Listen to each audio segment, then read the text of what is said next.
Hello students, आज हम करेंगे stoichiometry. What is this stoichiometry? Sir stoichiometry क्या चीज होती है? Quantitative relationship. It is a quantitative relation between the reactants के बीच में the reactants which are participating in the reaction and the product, उनके बीच में क्वांटिटेटिव रिलेशनशिप क्या है उसे हम कहते हैं stoichiometry. What do we call it? Stoichiometry.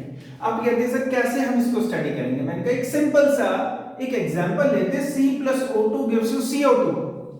C+O2 gives you CO2।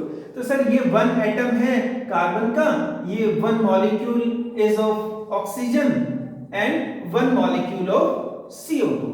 ठीक है, एक एटम कार्बन का, एक मॉलिक्यूल ऑक्सीजन का, एक मॉलिक्यूल CO2 का। आप देखा सर इन सबको मैं 6.022 into 10⁻23 से मल्टीप्लाई कर रहा हूं। मैं तो कोई बात नहीं, तो ये हो जाएगा 1 मोल एटम, 1 मोल मॉलिक्यूल, 1 मोल मॉलिक्यूल, राइट?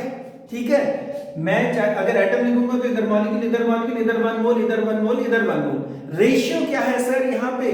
मैंने कहा 1 मोल इसका, 1 मोल इसका, 1 मोल इसका। तो ये जो स्टाइकोमेट्रिक रेशियो यहाँ पे है वो ये है, इसके आगे कुछ भी नहीं है, 1 है।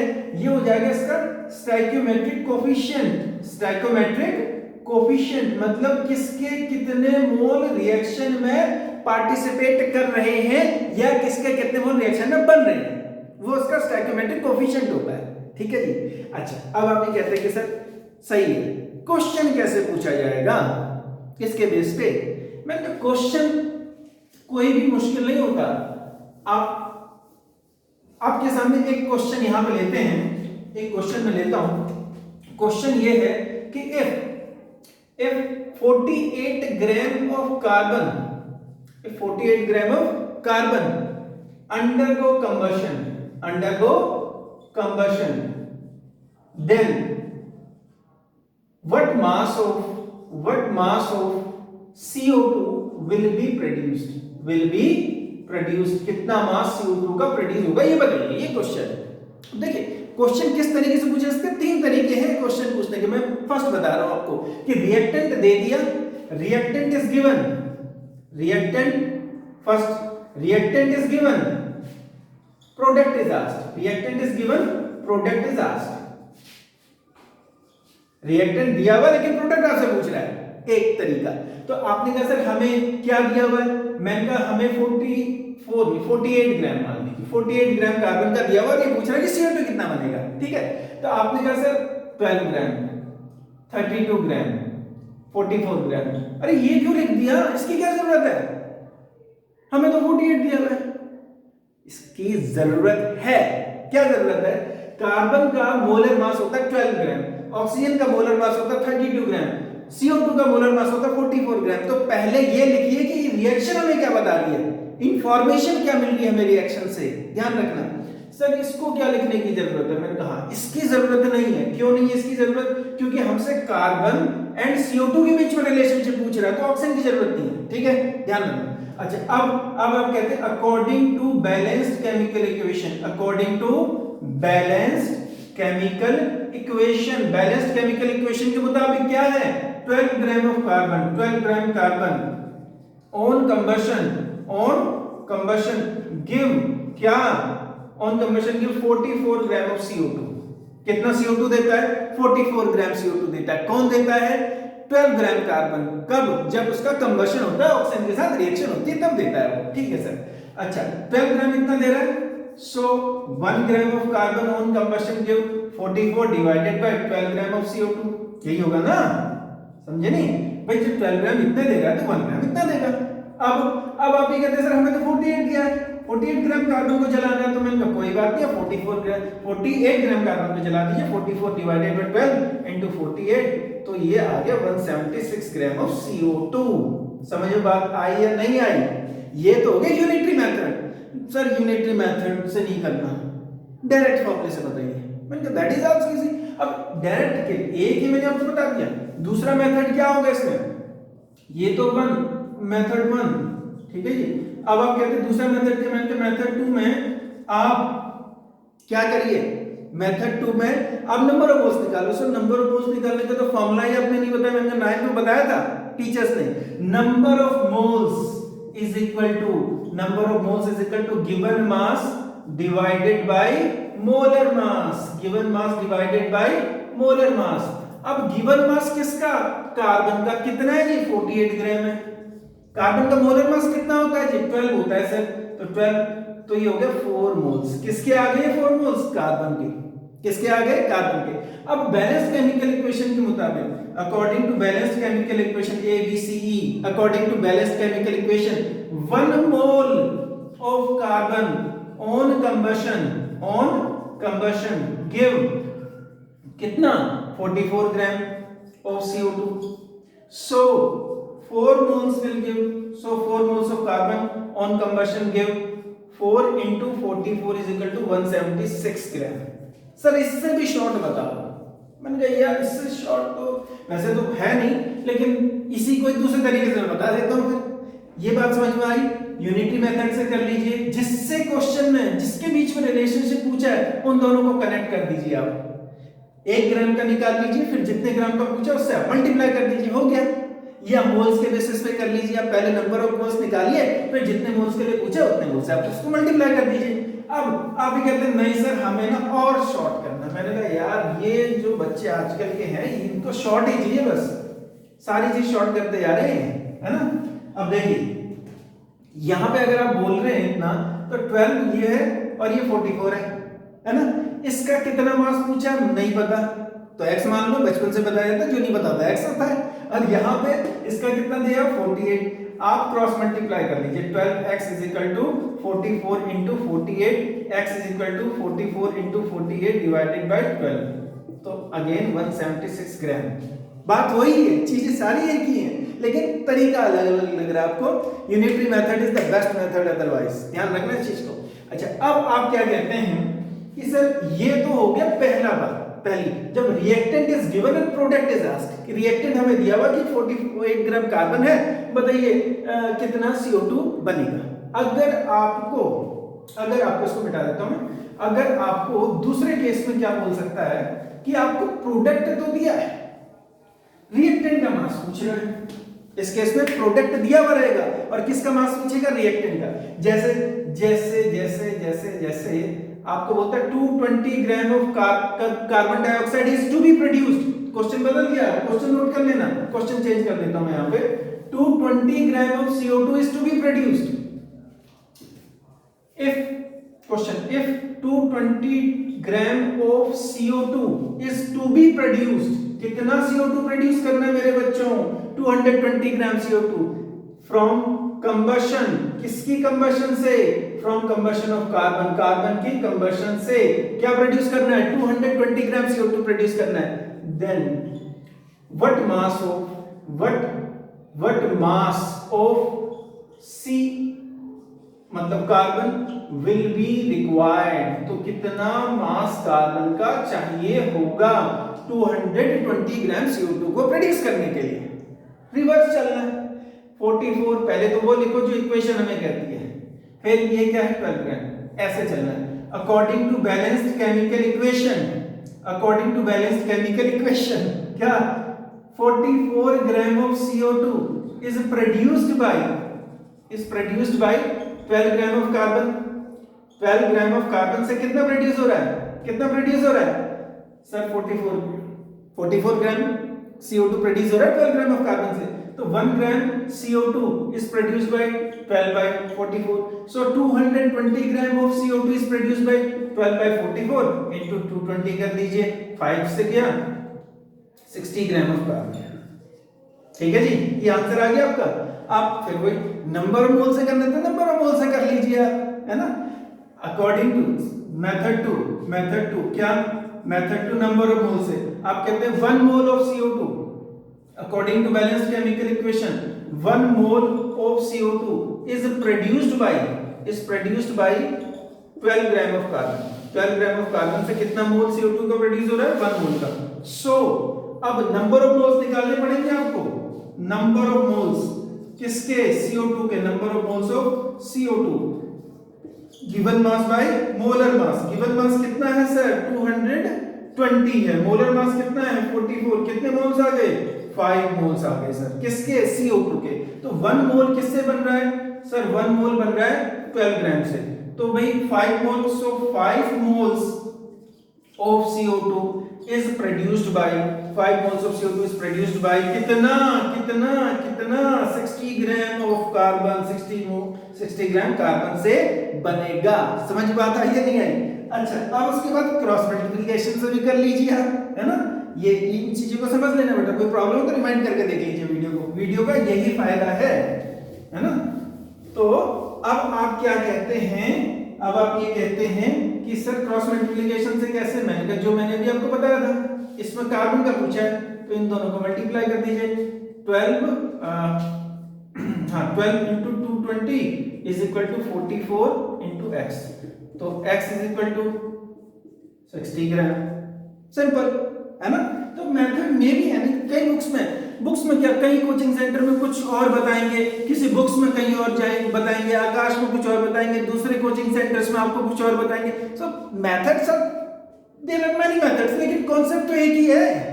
One concept is equal to n into number of questions. One question is equal to one question. एक क्वेश्चन सीखा तो एक ही क्वेश्चन सीखा आपने, लेकिन अगर कॉन्सेप्ट अच्छे से सीख लिया आपने तो क्या होगा, कितने क्वेश्चन सीख लिए ये नहीं पता आपको। n is equal to 1 2 3 infinity तक चलेंगे। एक टाइप का हमने कर लिया, दूसरे टाइप का भी हमने कर लिया। Product is given and reactant is asked.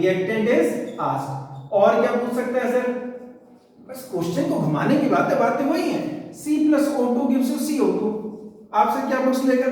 आपसे पूछ लेगा कि if अब कंपैरिजन वाला क्वेश्चन है। Third, comparison between writing font छोटा होगा। कंपैरिजन बिटवीन क्या? कंपैरिजन बिटवीन रिएक्टेंट रिएक्टेंट के रेशियो में कंपैरिजन कर रहा है। क्या? मास में कंपैरिजन में रिएक्टेंट रेशियो का मतलब ratio of mass, ratio of volume, वो भी मैंने बताया नहीं है। आपने कहा सर क्या क्वेश्चन पूछ सकते हैं? If 48 gram of carbon is to be burned, मतलब जलाना है इसको, कितने ग्राम कार्बन को? 48 ग्राम कार्बन को। Then what mass of oxygen will be required, तो इसके लिए कितना ऑक्सीजन चाहिए होगा? सिंपल सी बात है। ये कितना है सर? ये 12 है। ये कितना है? ये 32 है। अब कितना ऑक्सीजन चाहिए? नहीं पता, x। ये कितना दिया है? 48 दिया है। तो आप इसको क्रॉस मल्टीप्लाई कर दीजिए। 12x is equal to 32 into 48, 12 4 जा 48, तो कितना हो गया ये? x is equal to 128 gram of oxygen is required. तो मेरे बच्चों इस तरीके से क्वेश्चंस को आप कर लेंगे, कोई प्रॉब्लम नहीं आएगी। लेकिन ध्यान रखना, प्रैक्टिस बहुत जरूरी है। अगर आपकी प्रैक्टिस छूटी तो मतलब कॉन्सेप्ट गायब है अब, तो आप फिर गड़बड़ करने लगेंगे कुछ, तो वो गड़बड़ी आपने नहीं करनी है। अब और क्या पूछ सकते हैं आपसे? इसमें सबसे जो इंपॉर्टेंट है वो क्या है पता है? सबसे इंपॉर्टेंट क्या है? Limiting reagent. लिमिटिंग रिएजेंट बहुत इंपॉर्टेंट है। अब उसको समझना आपने। सर लिमिटिंग रिएजेंट ये क्या चीज होती है? मैंने कहा लिमिटिंग रिएजेंट क्या चीज होती है, इसको समझिए जरा। लिमिटिंग रिएजेंट क्या चीज है? क्या चीज है? हाँ जी, आपने कहा सर मुझे बर्गर बहुत खाना है। मैंने कहा बेटा ऐसा है, मत खाओ, इस समय बाहर की चीजें मत मंगवाओ। वो डिलीवरी बॉय वाला केस नहीं देखा आप लोगों ने? वो 72 लोगों को कोरोना हो गया, मतलब हुआ नहीं, आई डोंट नो, लेकिन 72 लोगों के वहां उसने डिलीवर किया। अब लॉकडाउन ओवर हो गया, आपने कहा सर मुझे ये कोरोना के ब्रेकडाउन के बाद लॉकडाउन खत्म हो गया, उसके बाद आप बर्गर शॉप में गए और बर्गर वाले से कहा भैया मुझे ऐसा कर 10 बर्गर दे दे, बहुत भूख लगी है, पूरी भूख मिटानी है मैंने, 10 बर्गर आपने मांगे। अब उसने कहा कि सर मैं 10 नहीं दे सकता, 5 ही दे सकता हूं। क्यों? आपने पूछा क्यों? भाई मुझे सर हम एक बर्गर के साथ 2 सॉस देते हैं। कितने सॉस देते हैं? 2। एक बर्गर के साथ कितने सॉस? 2। एक रेड और वो जो ग्रीन कलर के सॉस नहीं आते, जो पाउच आता है उसका, ठीक है सर। अब उसके पास 10 के लिए होनी चाहिए 20 पाउच, है ना? एक के साथ अगर 2 है तो 10 के साथ 20 होने चाहिए। है उसके पास 10 पाउच सॉस के, 5 रेड वाले और 5 ग्रीन वाले। तो कहते हैं सर हमारा रूल है कंपनी का कि एक बर्गर के साथ 2 पाउच देते, मेरे पास 10 ही पाउच है सॉस के, तो मैं 5 ही बर्गर बेच सकता हूँ, 5 नहीं बेच सकता। बर्गर तो थे लेकिन वो बेच क्यों नहीं पाया? क्योंकि सॉस कम था। जो चीज कम है वो लिमिटिंग रिएजेंट है, जो जितना चाहिए उससे कम है वो क्या है? लिमिटिंग रिएजेंट है। समझ में आता है? एक और एग्जांपल दूंगा अभी आप जरा समझिए कि लिमिटिंग रिएजेंट क्या चीज होती है, क्योंकि उसको समझना बहुत जरूरी है। लिमिटिंग रिएजेंट, लिमिटिंग रिएजेंट आप कहते हैं the reactant that is consumed completely, वो रिएक्टेंट जो क्या हो जाता है, that is consumed completely during the chemical reaction, consumed completely during the chemical reaction, जो chemical reaction के टाइम पे पूरा का पूरा कंज्यूम हो जाए, वो क्या होता है? लिमिटिंग रिएजेंट होता है। ठीक है जी, समझ में आता है या नहीं आई? अब आप दूसरे दिन गए और 10 बर्गर ले आए, ठीक है जी। अब आपके घर फ्रेंड्स आ गए। कितने फ्रेंड्स आए? अब 1-2 भी नहीं, लॉकडाउन जैसे खुला सबने मूवमेंट शुरू कर दी, 7 फ्रेंड्स आपके घर आ गए और हर एक कहता भी मैं तो 2 बर्गर खाऊंगा। कितने खाऊंगा? 2। ठीक है जी। बर्गर कितने? 10। कितने खा पाएंगे? सर 2 भूखे रह जाएंगे। कितने भूखे रह जाएंगे? 2, क्योंकि बर्गर तो 10 है तो 5 को 10 मिल जाएंगे, 10 खत्म होंगे, 2 बच गए। अब क्या चीज खत्म हो गई? बर्गर खत्म हो गए पूरे के पूरे। तो बर्गर लिमिटिंग रिएजेंट है, the reactant that is consumed completely during the chemical reaction. अब समझना जरा, आप ये कहते हैं वो रिएक्टेंट जो कंज्यूम हो गया during the chemical reaction completely. आपने कहा सर मैंने कार्बन को जलाना है, कार्बन को जलाने के लिए क्या चाहिए? ऑक्सीजन चाहिए। अब कार्बन तो बहुत, ऑक्सीजन ही खत्म हो गई, तो जलाओगे किसको? ऑक्सीजन तो पूरी कंज्यूम हो गई ना। तो हमारी रिएक्शन पे लिमिट किसने लगा दी? ऑक्सीजन ने लगा दी, क्योंकि ये कार्बन तो बहुत था, ऑक्सीजन ही खत्म हो गई, तो जलाएंगे कैसे? तो वो रिएक्टेंट जो रिएक्शन में कम होता है, जो पूरी तरीके से कंज्यूम हो जाता है या जितना चाहिए उससे कम होता है, या मैं ये लिख सकता हूं the reactant that is less than the required quantity, the reactant that is less than the required quantity, हम उसे क्या कहते हैं? हम उसे लिमिटिंग रिएजेंट कहते हैं। क्या कहते हैं? लिमिटिंग रिएजेंट कहते हैं। समझना बेटा इस बात को। अच्छा, अब क्वेश्चन कैसे पूछे जा सकते हैं सर इस पे? क्वेश्चन कैसे पूछे जा सकते हैं इस पे? ध्यान देना, क्या पूछे जा सकते हैं? क्वेश्चन क्या पूछेगा? कहेगा सर देखिए मैं चलिए अब आपको क्वेश्चन में दे देता हूं कि जैसे आप कहते हैं CO2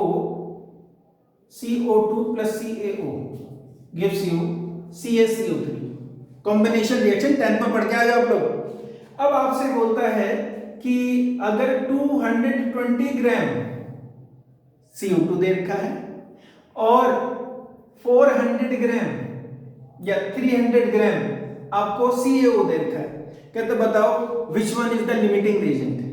अब आप कहोगे सर साफ सीधी सी बात है, ये तो ज्यादा दिख रहा है तो ये तो बच जाएगा, ये पूरा का पूरा खर्च हो जाएगा, क्योंकि जो ज्यादा है वो तो एक्सेस है, जो कम है वो पूरा का पूरा खर्च हो जाएगा, ये लिमिटिंग रिएजेंट होगा। गलत, ऐसा नहीं करना इसको। कैसे करना है? आप ये कहते हैं सर पहले तो ये लिख लीजिए कि बैलेंस्ड केमिकल इक्वेशन हमें क्या कहती है। ध्यान रखना, क्या? बैलेंस्ड केमिकल इक्वेशन हमें क्या कहती है? According to balanced chemical equation, question समझ गए आप? क्वेश्चन ये है कि if 220 gram of CO2 is made to react with कितने के साथ? with 300 gram of CaO, find out limiting reagent LR। ठीक है जी। अब आप ये कहते हैं सर ये 56 ग्राम है, इसका मॉलिक्यूलर मास है। भाई कैल्शियम का 40 होता है ना, और ऑक्सीजन का कितना होता है? 16, तो 56 हो गया। और CO2 का 44 होता है। कितनी बार आपने निकाला आपको पता ही होगा। तो बैलेंस केमिकल इक्वेशन कहते हैं कि 44 ग्राम ऑफ CO2 रिक्वायर क्या? 56 gram of CaO। 44 gram of CO2 require 56 gram of CaO। कौन कहता है? मैं नहीं कह रहा, केमिकल रिएक्शन कह रही है, समझना। अच्छा, अब क्या करें सर? मैंने कहा देखिए अब आप ये कहते हैं कि 1 ग्राम ऑफ CO2, 1 ग्राम CO2 को कितने की जरूरत होगी, require 56 divided by 44, 56 divided by 44 gram of CaO। ठीक है जी। अब हमें तो दे रखा है सर 220 ग्राम ऑफ CO2, तो इसको कितने की जरूरत होगी, तो 56 डिवाइडेड बाय 44 इंटू 220, ये 5 से चला गया, 5 6 से 30 का 0, 3 5 5 से 25, तो ये कितना हो गया 280। कितना चाहिए सर, ये तो 280 चाहिए, दिया हुआ कितना है सर 300 है, तो ये एक्सेस हो गया भाई। आप सही कह रहे हैं लेकिन गड़बड़ हो जाएगी। अब मुझे अगर यहां पे कितना दिया होता, 400 दिया होता, कितना दिया होता 400 दिया होता, तो चाहिए कितना 280, चाहिए कितना 280। समझ बात आ रही है नहीं, और दिया हुआ कितना 400, तो भी एक्सेस है। लेकिन अगर मुझे यहां पे कितना दिया होता 250 दिया होता, चाहिए कितना 280, दिया हुआ कितना है 250, तो ये क्या हो जाता, तो ये क्या हो जाता लिमिटिंग रिएजेंट होता, क्योंकि चाहिए कितना 280 और दिया हुआ कितना है 250। ऐसे कंपेयर नहीं करना है, मोलर रेशियो को कंपेयर करना है, मास को मास से पहले कंपेयर करिए, मोल को मोल से कंपेयर करिए। बैलेंस केमिकल इक्वेशन क्या कह रहा है, इंफॉर्मेशन लिखिए, 1 से कितना चाहिए, 220 को कितना चाहिए। शॉर्ट फॉर्म भी आप अप्लाई कर सकते हैं, मैं ये नहीं कह रहा आपको कि शॉर्ट फॉर्म आप अप्लाई नहीं कर सकते हो, जो मैंने आपको तरीका बताया है। तो आप रिएक्टेंट के मास को या मोल्स को कंपेयर करेंगे और उससे पता करेंगे कि कौन लिमिटिंग रिएजेंट है। एक क्वेश्चन और मैं आपको करवा देता हूं लिमिटिंग रिएजेंट का। अच्छा ये नोट कर लीजिएगा आप, तो इस केस में अगर 250 दिया हुआ रहता है तो CaO लिमिटिंग रिएजेंट है। आप यहां पे लिख भी सकते हैं कि 280 gram of CaO is required but only कितना दिया हुआ है 250 gram is given, so CaO is less than the required quantity, is less than the required quantity, जितनी required quantity है उससे कम है, and CaO is limiting reagent। ठीक है। अच्छा अब एक और क्वेश्चन कर लीजिए आप लोग, क्या क्वेश्चन है। अब क्वेश्चन मैं आपको बहुत ही सिंपल सा दे देता हूं, क्या कि आपको मीथेन को जलाना है, this is CH4 and this is O2, this is CO2 plus H2O। अब आपको क्वेश्चन ये दिया है कि 48 gram of methane is made to react with कितना, is made to react with 100 gram of oxygen. 100 gram oxygen है और 48 ग्राम क्या दे रखा है, मीथेन दे रखा है। Find out limiting reagent. Again 48 ग्राम या 64 ले लो, इजी रहेगा आपको। 64 ग्राम of methane is made to react किसके साथ, is made to react with कितने के साथ 100 gram of oxygen. Find out limiting reagent. क्या पता करना है आपने, लिमिटिंग रिएजेंट पता करना है। अच्छा वही चीज according to balanced chemical equation, क्या इसका मास लिखिए, इसका मोलर मास लिखिए, इसका मोलर मास लिखिए, वो आपको निकालना आता है, सिखाया था मैंने लास्ट क्लास में।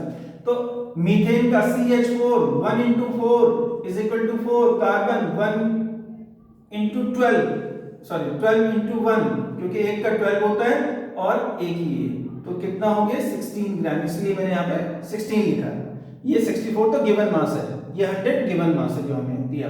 अच्छा according to balanced chemical equation 16 gram of CH4 require क्या 32 ग्राम ऑफ ऑक्सीजन। सर क्या ये बैलेंस्ड है, मैंने कहा यस। ये बच्चे ध्यान नहीं देते हैं और यहां पे फंसते हैं। ये ऑक्सीजन 2 है और 2 4 है, यहां पे तो 2 ही है तो 2 कर दो आगे, तो कितना हो जाएगा ये 64 ग्राम। ध्यान रखना यहां पे बच्चे गड़बड़ी करते हैं। 16 gram of methane require 64 gram of oxygen. कितना ऑक्सीजन 64 ग्राम, क्योंकि भाई एक का 16 है तो 4 ऑक्सीजन हो गए, तो 16 into 4 64 हो गया। अच्छा अब आप ये कहते हैं कि सर ठीक है अब क्या करें, मैंने कहा 1 ग्राम मीथेन को कितने की जरूरत होगी, 64 डिवाइडेड बाय 64, सॉरी 16, तो कितना हो जाएगा ये, कितना हो जाएगा ये, समझ लोगे ना। अब क्या करना है, 64 ग्राम of methane, 64 gram of methane require कितना, 64 बाय 16 इंटू 64, कितना हो जाएगा ये, 4 4 जा 16, 256 ग्राम ऑफ ऑक्सीजन। कितनी ऑक्सीजन चाहिए,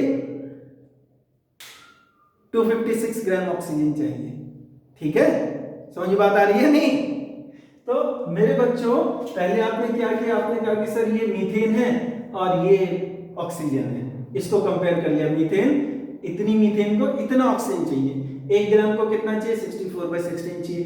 अब कितना आपको मीथेन को जलाना है, 64 ग्राम को जलाना है, रिएक्ट करवाना है, तो 64 से मल्टीप्लाई कर दीजिए, 16 इंटू 4 64, तो 4 4 जो 16, 61 256 ग्राम ऑक्सीजन आपको चाहिए।